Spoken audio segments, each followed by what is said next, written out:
आज इस जंगल से कोई कीमती चिड़िया पकड़ कर ले जाऊंगा। शहर में उसके अच्छे दाम मिलेंगे। शिकारी ने जमीन पर एक जाल बिछाया और उसके ऊपर ढेर सारे सुनहरे और चमकीले दाने बिखेर दिए। फिर वो पास की एक घनी झाड़ी के पीछे छिप गया। कालू कौवा भोजन की तलाश में ऊपर उड़ रहा था। उसकी तेज नजर जमीन पर पड़े सुनहरे दानों पर पड़ी। अरे वाह, आज तो किस्मत खुल गई। इतना सारा अनाज एक साथ। लगता है आज पेट भरकर दावत होगी। मुझे जल्दी नीचे जाना चाहिए। रानो चिड़िया पास के पेड़ पर अपने बच्चों के लिए कीड़े ढूंढ रही थी। उसकी नजर झाड़ी के पीछे छिपे शिकारी पर पड़ी। वो खतरे को भाप गई। वो आदमी, वो तो शिकारी है और वो जाल बिछा कर बैठा है। अरे नहीं, कालू भैया उसी तरफ जा रहे हैं। वो जाल में फंस जाएंगे। कालू तेजी से नीचे डाइव लगा रहा था। उसे सिर्फ दाना दिख रहा था, जाल नहीं। रानो ने अपनी जान की परवाह किए बिना कालू की तरफ उड़ान भरी। कालू भैया, अपने पंखों की रफ्तार रोक लीजिए, नीचे मत उतरिए। वो जिसे आप सुनहरा अनाज समझ रहे हैं, वो दाना नहीं बल्कि मौत का बुलावा है। झाड़ियों के पीछे वो क्रूर शिकारी अपने खूनी इरादों के साथ घात लगाकर बैठा है। आपकी एक गलत उड़ान आपके जीवन की आखिरी उड़ान बन सकती है। लालच के वशीभूत होकर अपनी आंखों पर पट्टी मत बांधिए कालू भैया, वापस लौट आइए। ये सुनहरा चमकता जाल आपको निगल जाएगा। अरे रानो, तुम तो हमेशा रोकती हो, मुझे खाने दो। कालू जाल पर बैठने ही वाला था कि रानो ने पूरी ताकत से आकर उसे हवा में ही धक्का दे दिया। कालू दूर जा गिरा, लेकिन रानो का संतुलन बिगड़ गया और वो सीधे जाल के बीच में गिर गई। शिकारी ने तुरंत रस्सी खींची और रानो जाल में कैद हो गई। ये क्या हुआ? रानो, बहेलिये ने रानो को जाल से निकाला और एक छोटे से लोहे के पिंजरे में बंद कर दिया। रानो ने फड़फड़ाने की बहुत कोशिश की, लेकिन सब बेकार। हे मनुष्य, मुझे छोड़ दो, मुझ पर दया करो। मेरा मांस तुम्हारे किसी काम का नहीं और मेरी सुरीली आवाज इस लोहे के पिंजरे में घुटकर दम तोड़ देगी। मेरे छोटे छोटे बच्चे घोंसले में मेरी राह देख रहे होंगे। वे अभी इतने सक्षम नहीं कि अपना पेट भर सके। अगर मैं वापस नहीं गई तो वे भूख और डर से तड़प तड़प कर मर जाएंगे। एक माँ को उसकी संतानों से अलग करने का पाप मत करो। मुझे आजाद कर दो ताकि मैं अपने ममत्व का धर्म निभा सकूं। चुप रहे, तेरी आवाज बहुत सुरीली है। शहर में तुझे अच्छे दाम में बेचूंगा। शिकारी ने पिंजरा बैलगाड़ी के पीछे रखा। तभी कालू उड़कर पिंजरे के पास आया। कालू की आंखों में आंसू थे। रानो बहन, ये आपने क्या किया? मेरी जान बचाने के लिए आपने खुद को फंसा लिया। मुझे माफ कर दीजिए, मैं लालच में अंधा हो गया था।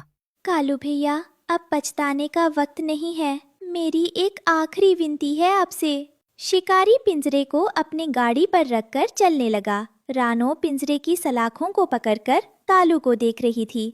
कालू भैया, मेरे बच्चे घोंसले में अकेले हैं। उन्हें नहीं पता कि उनकी माँ अब कभी वापस नहीं आएगी। आप उनका ध्यान रखना, उन्हें भूखा मत सोने देना। बस यही मेरा आखिरी वादा है आपसे। मैं वादा करता हूँ रानो, मैं उन्हें अपने बच्चों की तरह पालूंगा। तुम मत जाओ। गाड़ी की रफ्तार तेज हो गई। कालू ने बहुत दूर तक पीछा किया, लेकिन गाड़ी आंखों से ओझल हो गई। कालू हांफते हुए सड़क पर गिर गया। रानो, नहीं! ये सब मेरी गलती है। मेरी भूख ने एक माँ को उसके बच्चों से छीन लिया। कालू भारी मन से रानो के घोंसले पर पहुंचा। रानो के दोनों बच्चे गुड़िया और मुन्ना अपनी माँ का इंतजार कर रहे थे। कालू अंकल, माँ कहाँ है? वो खाना लेने गई थी, अभी तक नहीं आई। हमें बहुत भूख लगी है।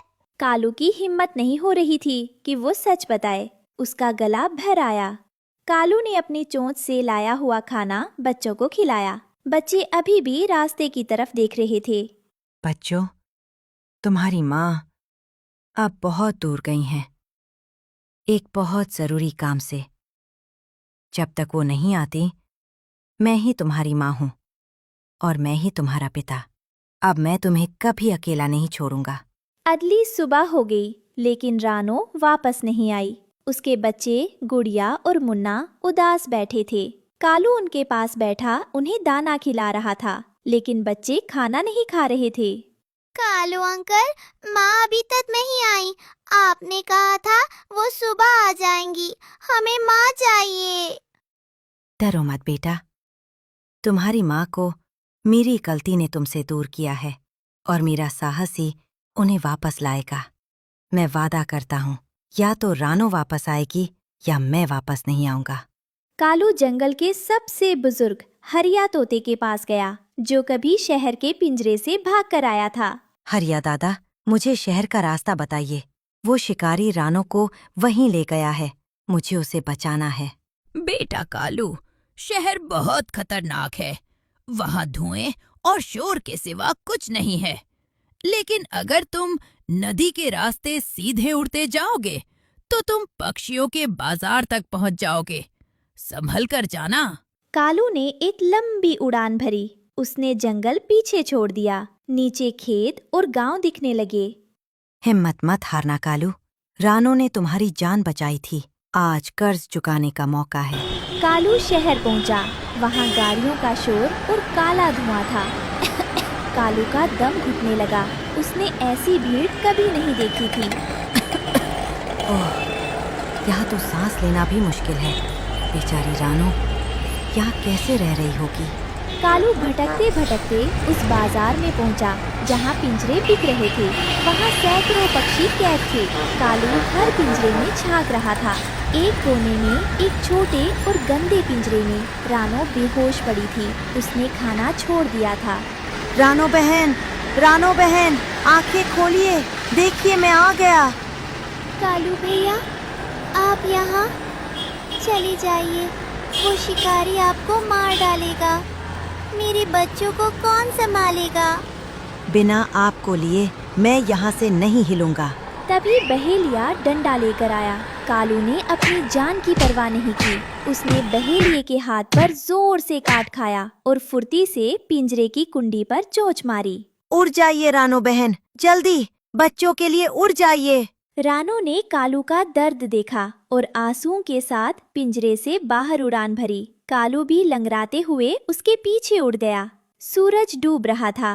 रानो सीधे अपने बच्चों के पास गिरी। बच्चे अपनी माँ से लिपटकर जोर जोर से रोने लगे। कालू दूर एक डाल पर बैठा अपने चोटिल पंख को सहला रहा था। बच्चों, आज मुझे वो वापस लाया है जिसने कभी गलती की थी। तुम्हारे कालू मामा ने अपना खून बहाकर मेरी जान बचाई है। रानो बहन, पिंजरा लोहे का था, लेकिन मेरा वादा दिल का था। आज मेरा पाप धुल गया। उस शाम जंगल ने देखा कि असली परिवार खून से नहीं बल्कि साथ निभाने से बनता। बंटी भैया, इस लकड़ी को तरबूज के अंदर फंसाकर खड़ा कर दो। ठीक है, मैं करता हूँ। ये कहकर उसने वो लकड़ी तरबूज के खोल के अंदर फंसा दी। फिर कबूतर ने उस धागे को लकड़ी में बांध दिया। ऐसा करने से उनके लिए एक नाव तैयार हो गई। रानो चिड़िया अपने पति टुन्नू से परेशान रहा करती थी। वो हर काम में आलस करता और घोंसले में ही पड़ा रहता। यहाँ तक कि उसके खाने तक का इंतजाम भी रानो चिड़िया को ही करना पड़ता था। बरसात का मौसम चल रहा था। ऐसे में रानो चिड़िया ने 2 अंडे दिए और जी जान से उनकी देखभाल में लग गई। एक दिन टुनटुनी चिड़िया, लाडो चिड़िया और एक कबूतर रानो चिड़िया से मिलने आए। रानो बहन, आप कैसी हो? मैं तो एकदम बढ़िया हूँ। तुम बताओ, तुम कैसे हो? हम लोग भी एकदम बढ़िया हैं। और ये टुन्नू कहाँ पर है? वो देखो, आराम से घोंसले में अंडों के पास बैठे हैं। रानो चिड़िया, हम लोग काफी दिनों के बाद मिले हैं और मौसम भी बहुत अच्छा है। क्यों ना कहीं घूमने चले? हाँ, ये अच्छा आइडिया है। ये कहकर रानो ने टुन्नू से कहा, सुनो, आप भी साथ आ रहे हैं ना? अरे मैं आकर क्या करूँगा? बेफालतू में तुम लोग थकने जा रहे हो। मुझे आपसे यही उम्मीद थी। कहीं घूमने जाना भी आपको थकने के बराबर ही लगता है। ठीक है, आप यहीं बैठे अंडों का ध्यान रखना, हम होकर आते हैं। ये कहकर रानो उन सभी के साथ सैर को चली गई। वो काफी देर तक जंगल में घूमते बातें करते रहे और इस तरह रानो चिड़िया को बहुत अच्छा लगा। फिर वो एक तालाब के पास जाकर रुक गए। चलो सब लोग तैरते हैं और मजे करते हैं। लेकिन हमें तो तैरना नहीं आता, हम किस तरह मजे करेंगे भला? ये सुनकर सबका मन भी तालाब में उतरने का मन किया और वो आपस में कुछ सोचने लगे। तभी रानो चिड़िया की नजर एक पेड़ पर पड़ी जिसके नीचे एक बंदर बैठा हुआ तरबूज खा रहा था। वो तरबूज खाकर वहाँ से चला गया। रानो चिड़िया को तरबूज का खोल देखकर एक आइडिया आया और उसने बाकी सबको बताया। फिर वो उस तरबूज के खोल को खिसका खिसका कर तालाब के किनारे तक लाए। कबूतर कहीं से एक छोटी सी लकड़ी उठा लाया और लाडो चिड़िया एक धागा उठा लाई। बंटी भैया, इस लकड़ी को तरबूज के अंदर फंसाकर खड़ा कर दो। ठीक है, मैं करता हूँ। ये कहकर उसने वो लकड़ी तरबूज के खोल के अंदर फंसा दी। फिर लाडो ने उस धागे को लकड़ी में बांध दिया। ऐसा करने से उनके लिए एक नाव तैयार हो गई। फिर उन्होंने उस नाव को खिसकाकर तालाब में डाला और उसमें बैठकर चल दिए और उन लोगों ने खूब मजे किए। फिर शाम होते होते वो किनारे वापस आने लगे। बहुत मजा आया नाव की सवारी करके। वैसे अब इस नाव का क्या करना है? क्या इसको यहीं छोड़ दें? नहीं, आप लोग इसको मेरे घोंसले तक ले चलो। फिर हम सभी अगली बार भी नाव की सवारी के मजे लेंगे। रानो चिड़िया की बात सुनकर सभी ने मंजूरी जताई और उसको रानो के घोंसले वाले पेड़ तक ले गए। इस तरह रानो चिड़िया काफी थक गई थी। तुम लोगों से इतने दिनों बाद मिलकर बहुत अच्छा लगा। अगली बार भी जल्दी मिलने आना। हमें भी बहुत अच्छा लगा रानो। वो लोग उससे अलविदा लेकर चले गए। रानो चिड़िया ने टुन्नू चिड़ा से कहा, टुन्नू जी सुनिए, पेड़ के नीचे हमारी नाव खड़ी है, कहीं कोई इसको ले ना जाए। आप मेरे साथ नीचे चलिए, मैं और आप उसको उठाकर आराम से ऊपर ला सकते हैं। अरे अभी तुम थक कर आई हो, अभी इसको उठाओगी तो और थक जाओगी। थक कर मैं आई हूँ, लेकिन आलस आपको क्यों आ रहा है? उसकी बात सुनकर भी टुन्नू को कोई फर्क नहीं पड़ा और वो थोड़ी देर बाद काम करने का बोलकर सो गया। रानो चिड़िया भी उससे हार कर सो गई। काफी समय बीत गया। जब सुबह उसकी आंख खुली तो उसने देखा कि बारिश बहुत ही तेज हो रही है और पानी काफी हद तक भर चुका है। कुछ ही देर में पानी उनकी डाली पर आने लगा। यह देख रानो को अपने अंडों की फिक्र होने लगी। अरे उठिए उठिए, अभी तक घोड़े बेचकर सो रहे हैं। देखिए जरा यहाँ क्या हाल हो चुका है। रानो की एक दो आवाजों के बाद टुन्नू बड़ी मुश्किल से उठा और सामने का नजारा देखकर हैरान रह गया। अरे ये क्या, इतनी तेज बारिश, और यह पानी कहाँ से भर गया?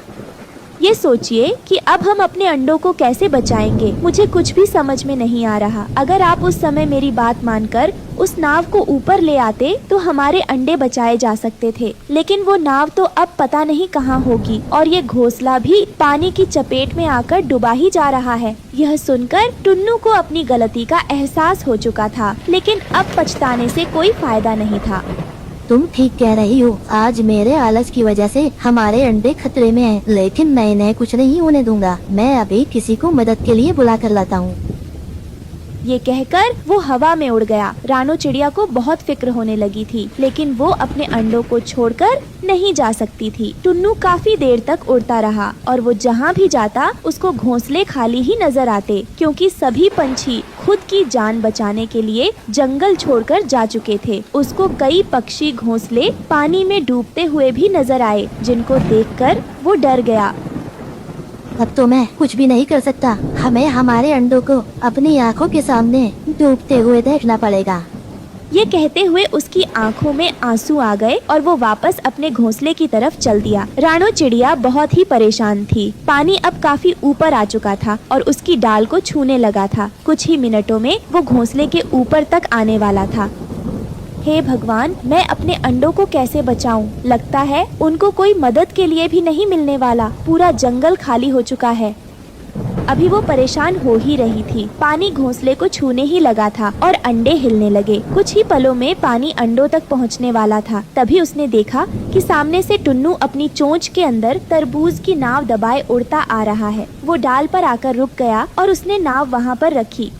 रानो, जल्दी से अंडों को उठाने में मेरी मदद करो, मुझे नाव मिल गई है। दोनों ने एक एक करके उन अंडों को नाव में रखा और फिर खुद भी उसमें बैठ गए। तभी पानी डाली के ऊपर आया और नाव के ऊपर तैरने लगी। पानी के बहाव के साथ उनकी तरबूज की नाव चलने लगी। रानो चिड़िया अपने अंडों को सुरक्षित देखकर बहुत खुश थी। टुन्नू, तुम्हें ये नाव कहाँ से मिली? मैंने बहुत ढूंढा पर मदद के लिए कोई नहीं मिल रहा था। तब मुझे अपनी गलती का एहसास हुआ और मैं उदास होकर आने लगा। मुझे रास्ते में ये नाव बहती हुई नजर आई। फिर मैंने बड़ी मुश्किल से इसका पीछा किया और अपनी चोंच में दबाकर बहुत ही मुश्किलों से इसको यहाँ तक लेकर आया। तभी रास्ते में उन्हें कालू, गोरी, बंटी, लाडो दिख जाते हैं। लानो, हमें बचाओ, हम यहाँ हैं। साथियों, जल्दी से नाव पर आ जाओ। सभी एक एक करके नाव घर के अंदर आ जाते हैं। अच्छा हुआ रानो, तुम मदद लेकर आ गई, नहीं तो हम पानी में बह जाते। रानो चिड़िया एक एक करके जंगल के सभी पक्षियों की जान बचाती है। इस तरह दोनों ने अपने अंडों को बचा लिया। फिर वो बारिश रुकने के बाद सभी पक्षी खुशी खुशी वापस अपने घोंसले में रहने लगे। जंगल के एक कोने में एक छोटी सी झोपड़ी थी, जहाँ रानो चिड़िया, उसके 2 बच्चे कूकू और गुड़िया और उसका पति टुन्नू चिड़ा गरीबी में लेकिन प्यार भरी जिंदगी जी रहे थे। टुन्नू जंगल के किनारे एक छोटी सी किराने की दुकान चलाता था। रानो, आज 2 ग्राहक आए थे। थोड़ा बहुत चावल, दाल और गुड़ बिक गया। कोई बड़ी आमदनी तो नहीं, मगर कुछ तो कमाया है। अल्लाह का शुक्र है। बस तुम्हारा साथ है टुन्नू, बाकी सब अल्लाह पर छोड़ दिया है। जितना है उसी में खुश हूँ। पापा, आज भूख बहुत लगी है, पेट में चूहे कूद रहे हैं। अरे मेरे शेर, तू तो पूरा नवाब निकला। तेरे लिए तो ये दाल भी शाही खाने से कम नहीं है। पापा, क्या कल मुझे मीठा मिलेगा? जरूर मेरी गुड़िया। जब अगली बार कोई गुड़ का थैला बचेगा तो उसमें से तुम्हारे लिए सबसे मीठा टुकड़ा लाऊंगा। तुम थक गए हो टुन्नू, आओ थोड़ा पानी पी लो। अगली सुबह जब जंगल पर हल्की सी धुंध छाई हुई थी, तभी अचानक कुछ लुटेरे पक्षी टुन्नू की दुकान पर टूट पड़े। सारा माल निकालो, अब ये दुकान हमारी है। जंगल में अब हमारा कानून चलेगा। दाल, चावल, गुड़, जो कुछ भी है सब हमारी झोली में डाल दो, नहीं तो जान से जाओगे। भाई रहम करो, मैं तो बस एक गरीब चिड़ा हूँ। ये दुकान बड़ी मेहनत से खड़ी की है। बच्चों का पेट पालता हूँ इससे। बच्चों के लिए बचाना था तो जंगल में धंधा क्यों खोला? अब ये इलाका हमारा है, जो भी मिलेगा सब हमारा होगा। देखो, दाल में कीड़े लग गए हैं, गुड़ भी पत्थर सा है, कुछ खास नहीं मिलेगा। छोड़ दो मुझे, खुदा का वास्ता है। बहाने मत बना, जो भी है निकाल, और ज्यादा बोले तो पंख नोच देंगे तेरे। टुन्नू ने विरोध करने की कोशिश की, लेकिन उन्होंने उसे मार मार कर अधमरा कर दिया और दुकान लूट ली। या अल्लाह, ये कैसा जुल्म है। मेरे बच्चों का क्या होगा अब? घायल टुन्नू किसी तरह घर लौटा। उसकी चोंच से खून बह रहा था। या खुदा, ये क्या हाल कर दिया तुम्हारा? कौन था वो? रानो, लुटेरे, शिकारी परिंदे मेरी दुकान लूट ली, सब कुछ छिन गया। कुछ नहीं जाएगा, हम सब फिर से मेहनत करेंगे। तुम ठीक हो जाओ पहले, मैं अभी डॉक्टर बुलबुल को बुलाती हूँ। नहीं रानो, वक्त नहीं है। मेरी आंखों के सामने अंधेरा छा रहा है। बच्चों को लेकर इस जंगल से चली जाओ। ये जगह अब सुरक्षित नहीं है। मैं ऐसी बात मत करो, बच्चों को देखो, तुम्हारे बिना कैसे जिएंगे। कूकू, गुड़िया, मेरे बच्चों, माफ कर देना अब्बा को कि वो तुम्हें महल नहीं दे सका। सिर पर सिर्फ ये टूटी छत ही छोड़ पाया। अब्बू, आप उठो ना, हम सब कहीं और चलेंगे। मैं आपको दवा ला कर दूंगी। रानो, इन बच्चों को लेकर इस जंगल से निकल जाओ। यहाँ अब रहना खतरे से खाली नहीं। कोई नहीं बचेगा इन शिकारी परिंदों से। तुम बहुत बहादुर हो। हम साथ चलेंगे टुन्नू, तुम ठीक हो जाओगे, देखो मेरी कसम। नहीं रानो, अब मेरी सांसें साथ नहीं देंगी। अल्लाह हाफिज, अपना ख्याल रखना। टुन्नू की सांसें थम गईं। रानो बिलक बिलक कर रोने लगी। उसके जीवन का हमसफर चला गया था। रात को ही रानो ने बच्चों को गोद में उठाया और निकल पड़ी। चुप रहो मेरे लाल, कोई आवाज मत करना। तभी 2 शिकारी पक्षी पेड़ों की शाखाओं से उतरकर उस पर झपटे। अरे वही चिड़िया है, भाग रही है, पकड़ो। बिल्कुल, भूखे पेट कई दिन से उड़ रहे हैं, अब की बार नजर नहीं हटानी। रानो जंगल के रास्तों से दौड़ती रही। वो पड़ोसियों के घर पहुंची, लेकिन सबके दरवाजे बंद थे। मदद करो, टुन्नू नहीं रहा, शिकारी पीछे हैं। माफ करना रानो बहन, हम अपनी जान नहीं खतरे में डाल सकते। खुदा तुम्हारी मदद करे। तो अब कोई अपना नहीं रहा। हर घर के दरवाजे बंद हो गए। रानो ने बच्चों को पीठ पर बिठाकर उड़ना जारी रखा। वो एक एक पेड़ के पीछे छुपते हुए जंगल से निकलने की कोशिश करती है। या अल्लाह, ये तो हमारे पीछे ही पड़ गए। कहाँ छुपाऊं बच्चों को? कौन देगा पनाह? कई घंटे भागने के बाद रानो एक तरबूज के खेत में पहुंची। वहाँ एक फूटा हुआ तरबूज पड़ा था। शायद अल्लाह ने हमारी सुन ली। वो बच्चों को लेकर उसमें घुस गई। शिकारी पक्षी वहां तक आए मगर उन्हें कुछ नहीं मिला और वे लौट गए। अगली सुबह रानो खेत में पड़े एक सूखे तरबूज को देखती है। क्यों न इसी में अपना घर बना लूं, बच्चों को छत तो मिलेगी। उसने सूखे तरबूज को काटा, घोंसला बनाया और वहीं से बच्चों को पालना शुरू कर दिया। माँ, अब हम यहीं रहेंगे? हाँ मेरे लाल, ये हमारा नया घर है, तरबूज का महल। रानू ने अकेले अपने बच्चों की परवरिश की। प्यार, त्याग और हिम्मत से उसने हार नहीं मानी। टुन्नू, देखो तुम्हारे बच्चों को मैंने संभाल लिया। जंगल के पक्षी अब रानू की हिम्मत की मिसाल देने लगे। इस कहानी से हमें सीख मिलती है कि माँ का प्यार दुनिया की सबसे बड़ी ताकत है। मुश्किलें कितनी भी हों, माँ अपने बच्चों के लिए हर तूफान से लड़ जाती है। आसमान में चारों ओर काले घने बादल छाए हुए थे। बारिश की बूंदें धरती पर गिर रही थी। पेड़ पर चिड़िया छुपी हुई थी। रानो चिड़िया बड़े से बरगद के पेड़ पर बैठी हुई थी। ये बारिश भी ना जैसे मेरे दुखों को बढ़ा देती है। अब मैं क्या करूं? मेरा घर टूट गया है, खाने को भी कुछ नहीं है और ये ठंड, इस ठंड में मेरी चोट जम रही है। आखिर मैं कहाँ जाऊं? तभी अचानक से दूर से एक काले रंग का कौवा उड़ता हुआ आता है और वह रानो के पास आकर रुक जाता है। अरे रानो, तुम यहाँ इतनी तेज बारिश में क्या कर रही हो? तुम्हारे तो पंख भी भीग गए हैं। कालू भैया, मैं क्या करूं? इस तेज बारिश ने मेरे घोंसले को तोड़ दिया है। मेरे बच्चों के पास खाने के लिए भी कुछ नहीं है। कहीं ये ठंड मेरे बच्चों को बीमार ना कर दे। हाँ रानो, ये तो सच में बहुत मुश्किल है, परंतु तुम चिंता मत करो, मैं इसमें तुम्हारी मदद जरूर करूँगा। रानो, पास के एक जंगल में एक परी रहती है, हो सकता है वो तुम्हारी मदद कर सके। जादुई परी? कालू भैया, क्या सच में वह जादुई परी मेरी मदद करेगी? हाँ रानो, परंतु हमें इसके लिए पहले उसके पास जाना होगा और ये सफर आसान नहीं होगा। भारी बारिश और बर्फबारी भी हो सकती है। रानो चिड़िया उसकी बात को समझते हुए बस अपना सर हिला देती है और दोनों जंगल में उड़ने लगते हैं।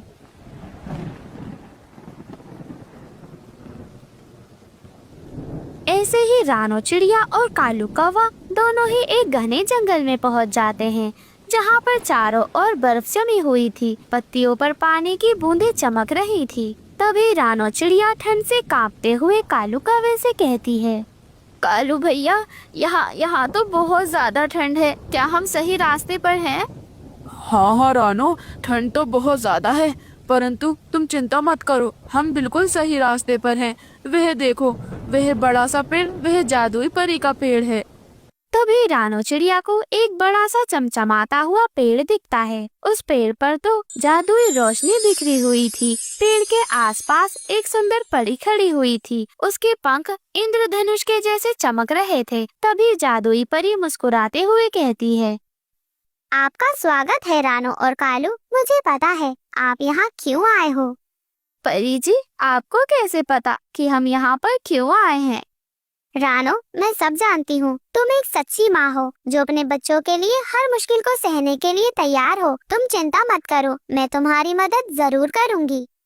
सच परी जी? क्या सच में आप मेरी मदद करेंगी?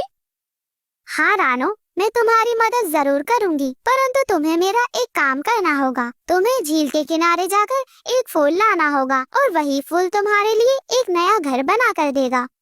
और ऐसे ही रानो चिड़िया और कालू कौवा झील की ओर उड़ने लगते हैं। रास्ते में भारी बर्फबारी हो रही थी। रानो चिड़िया बहुत ज्यादा थकी हुई थी। रानो चिड़िया कालू कौवे से कहती है, कालू भैया, मैं अब और नहीं उड़ सकती। मेरे पंख इस ठंड में जमने लगे हैं। रानो, हिम्मत रखो, हमें बस वहाँ तक पहुँचना है। देखो, वो रही झील। ऐसे ही कालू कौवा और रानो चिड़िया दोनों झील के पास पहुंच जाते हैं। झील के बीच में एक चमकता हुआ फूल था, लेकिन झील के पास एक बड़ा सा सांप सो रहा था। रानो चिड़िया डरते हुए कालू कौवे से कहती है, कालू भैया, वो देखें, वो तो सांप है। कालू भैया, वो तो हमें खा जाएगा। अरे रानो, डरो मत, मैं एक काम करता हूँ, मैं उसे दूसरी तरफ ले जाता हूँ और तुम जल्दी से फूल ले आना। कालू कौवा अपनी चालाकी से उस सांप